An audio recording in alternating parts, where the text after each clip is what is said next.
want to talk a little bit about how your backgrounds inform what you do now, and we'll talk about what you do now in a moment. But Sure. for me, the thing that leaps out is French horn with Christopher, and then with Brad, Orlando. Growing up in Orlando. Sure, Disney World. Right. So let's go there first. What the heck was that like? Growing up in, not to objectify you or make you feel other. I've given this a lot of thought because I have all my family, all my friends are back there, and I left. Yeah. Like I left everyone's in one place. It's like an ideal situation. And It's convenient, one-stop shopping. Yeah, if you need and to I go. chose to leave. And you know, I think at that point, I mean, Disney kind of, you don't know where the boundaries stop of the Right. parks and where it overflows to. And, you know, in some sense, I can remember being a very young kid at Disney thinking about all the different architectural styles that they theme and mimic, Right. which was enlightening as a very young person. But then also realizing there was truth in materials and light and what does something really want to be.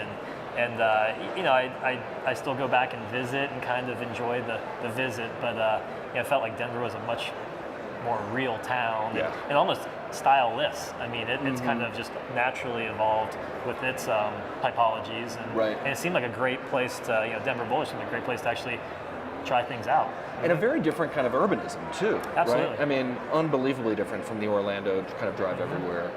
Well, I think one of the fascinating things on the heels of that urbanism comment is that in Colorado we've got really these very, I think of it as kind of three really distinct areas in which we can practice sort of geographic types of situations, and we like to say that we practice at the crease. I mean, it's literally where the crease happens, the mountains fold up from the plains, and so we've got the plains, which have this fantastic character all unto themselves, and then it's always accompanied, you know, in the Front Range area with the idea of we've got this powerful magnet view-wise, the mountains, and then we've got the mountains. Magnet is a really good way of putting it, actually. I never thought of that before, but it's an attractor, right? Yeah. Absolutely. It's, and then we've got the urban condition. I mean, we've got Denver's a fantastic city, and it's got a lot of great things going on. And so you've got mountains, you've got urbanity, and then you've got the plains, and those are, you know, make for three really distinct and fascinating areas in which to practice.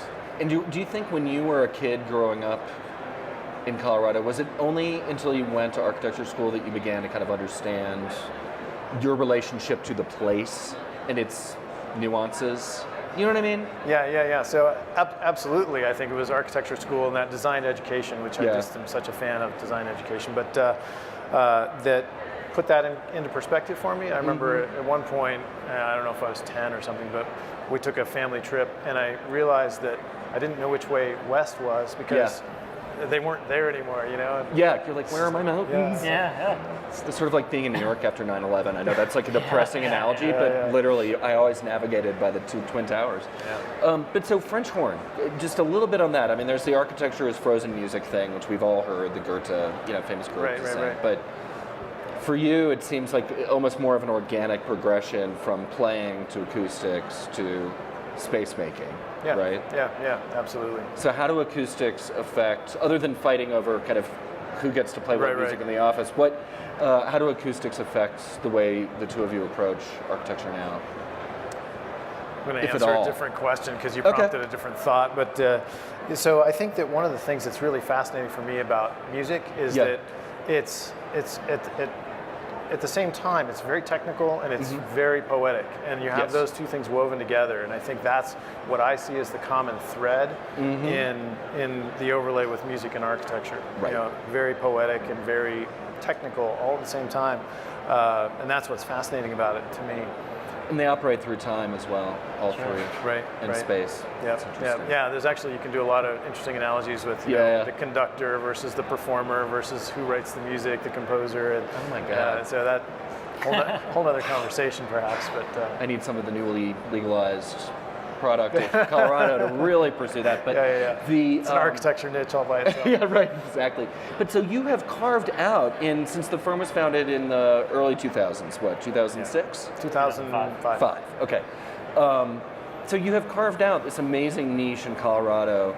And I think of you guys as real progressives, as real innovators, as people who are pushing, material science, who are pushing form. But you're working in an environment that maybe actually doesn't, am I right in thinking that Colorado doesn't necessarily have the same kind of ground rules that you would expect in, I don't want to say more established, because that almost sounds pejorative, but in other parts of the country, California or... You haven't tried to pull a building permit in Boulder County? It's twofold. I mean, Yeah. one is the county. I mean, Boulder's pretty progressive, and therefore they got a lot of requirements to get things built. First and foremost, energy codes. Yeah. And they got the solar ordinance where you have to maintain your neighbor's access to the sun. I mean, pretty forward-thinking things like that. But as a culture, I think Denver's kind of like the frontier. I mean, the Wild West, the horses, and if you think about just, not that everyone feels that way that lives here, but it's kind of embedded.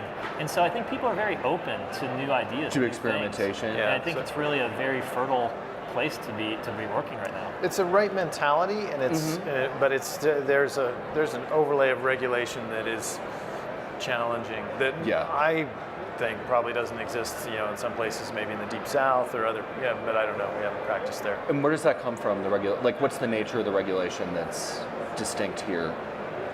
Ooh. Is it sustainability? Is it?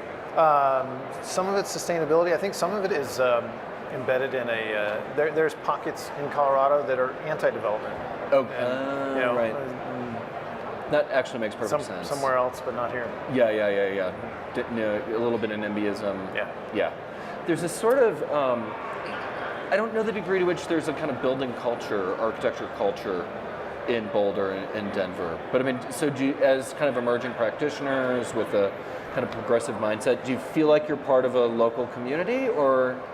I think very much so. I mean, we certainly are always looking for new ways to innovate and how to approach problems, be it poetic, be it systems-based. I mean, it's a twofold thing. It almost at times feels like it's at odds, because one's about light sculpture space, like that whole poetic, crafty, one-off space. And the other side is us looking at modular and prefab and panels from Germany and SIPs and just all these different systems that are less malleable. And so we really kind of look at those two and wonder and try to think about how those might confluence at some point as well.